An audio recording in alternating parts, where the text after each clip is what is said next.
Ever since the Federal Reserve began raising interest rates, Microsoft stock has shot down by around 30% from its peak. Google went down about 35%, Amazon crashed by around 45%, and Meta Platforms collapsed by 60%. Now, with the recession in the mix, there's only one question left to ask. Are big tech stocks doomed, or are some of these companies about to make a massive comeback? Now, there's something big going on in big tech that you may not realize. They're not only being impacted by higher interest rates and lower consumer spending, a few of these trillion-dollar companies are actually losing market share in key areas of their business.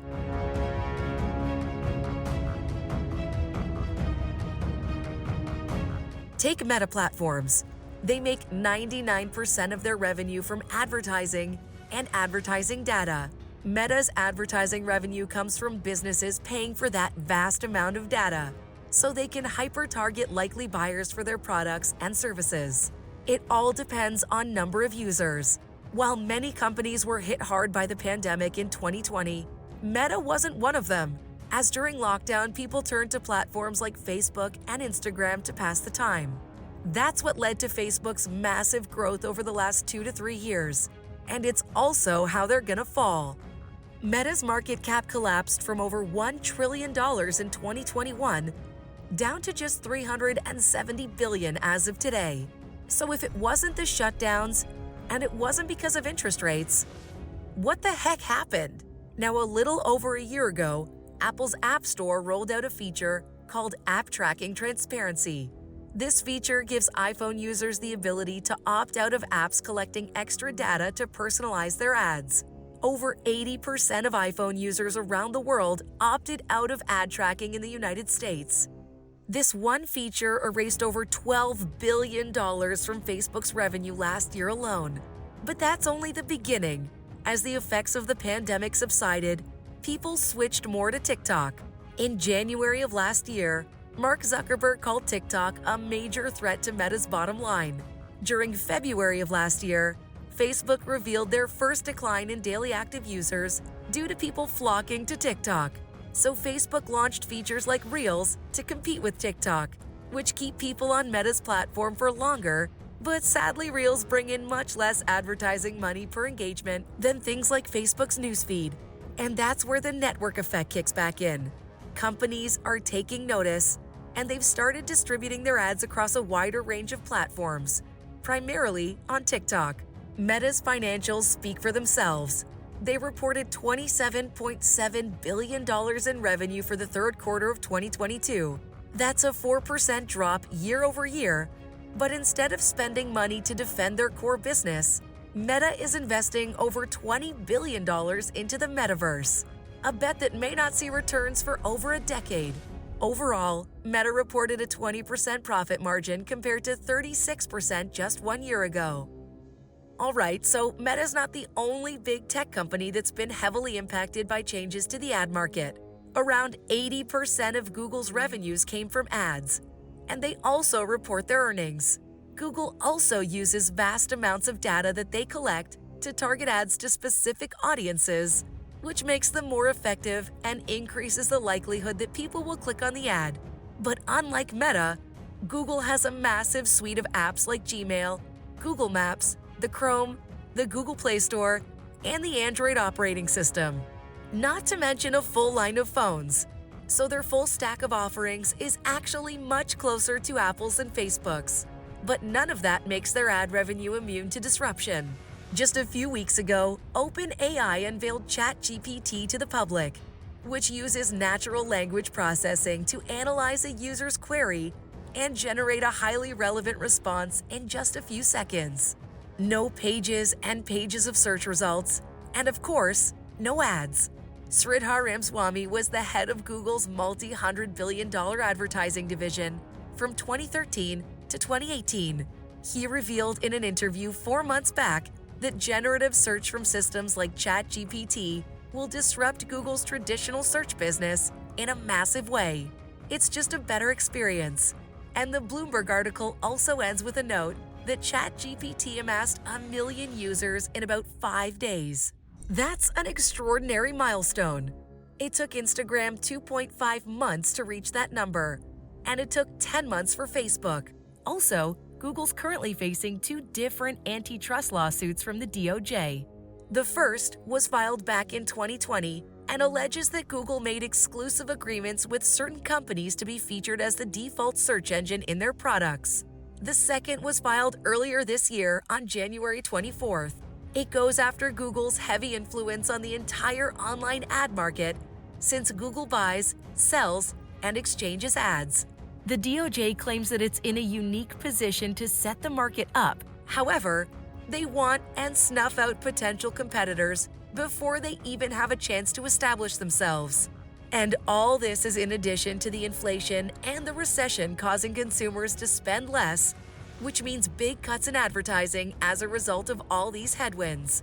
Google's revenue third quarter earnings came in with only 6% revenue growth. That's a massive drop from their previous year's 46% revenue growth, and it's their weakest growth period since 2013. So these big tech companies are facing a lot of pressure from all sides, not just because the Federal Reserve's still raising interest rates. That's why we've seen massive job cuts across the industry. Amazon's laid off over 18,000 employees, Meta Platforms has laid off over 11,000, Microsoft has laid off over 10,000, and Google's just announced that they're laying off 12,000 employees. Now Apple, Amazon, Microsoft, and even Netflix are entering the ad game in a big way. Let's start with Amazon, who reported that they generated $31.2 billion from ads, which is already 7% of their total revenue. Just for context, that's more money than Amazon made from their subscription services. One thing that makes Amazon's advertising business different than Meta's or Google's is their data cleanroom approach, which keeps first-party user data private by encrypting and anonymizing. It approves partners and advertisers, who then have access to the anonymized data so that they can see high-level consumer trends and patterns. This is the right balance between collecting data and protecting user privacy, which makes this much harder for regulators to disrupt. Also, Amazon's distributing ads and collecting data within its own ecosystem, Amazon.com and Alexa devices, and so on. That gives them access to unique data that other big tech companies don't have, which means that they can train AI-based ad matching algorithms with data that other big tech companies don't have. That's a big advantage in this ultra-competitive market. Another advantage is that Amazon's ad business is optimized specifically for products, and they're serving those ads to people that are already searching with intent to purchase. That means their ads should convert at a much higher rate than Meta's or Google's. And since this type of search-based ad spending is predicted to be the largest market segment within advertising, Amazon is expected to take up to 15% of the digital ad market in 2023. And according to Evercore's research, Amazon could be the first company to generate $100 billion in annual ad revenue. Next up, let's talk about Microsoft. Thanks to platforms like LinkedIn and Xbox, Microsoft's ad business has access to unique data provided directly by their users. Last summer, Microsoft acquired an advertising platform called Xandr from AT&T. Xandr allows Microsoft to provide an end-to-end pipeline for advertisers, including buying and bidding on ads, audience segmentation and matching, and ad delivery analysis and optimization. Alongside Xandr, Microsoft also introduced vertical and credit card ads, and they expanded their audience network into 666 new markets, including connected TVs and OTT ads. Microsoft is positioned to profit big time if ChatGPT lives up to its potential. In 2019, OpenAI agreed to use Microsoft's Azure as its sole cloud provider and will develop new supercomputer and AI technologies exclusively for Azure. That's a big deal. Then, just a few days ago, Microsoft announced an even bigger deal by investing another $10 billion into OpenAI for a 49% stake in the company. Right now, Microsoft makes around $10 billion per year in ad revenue, which actually makes them the 7th largest digital ad provider in the world. Now, Microsoft could end up giving Google a real run for their advertising money over the rest of the decade. Microsoft actually just reported earnings recently where Office consumer products and cloud services decreased by 2%. Xbox content and services revenue decreased by 12%. Windows, OEM revenue, and revenue from devices both decreased by 39%. But you know what didn't decrease? Microsoft search and news ad revenue went up 10% year over year, before any of the acquisitions and investments that I just talked about. Now, Netflix is also using Microsoft's Xandr platform to deliver their ads. They're rolling out their ad-based tier in 12 more countries in 2023 alone. Netflix could end up being a pretty safe bet in the recession because they can survive much lower ad spending, thanks to their recurring subscription revenue. When everything's up and running at scale, Netflix expects ads to account for at least 10% of their revenues, with more than 230 million users.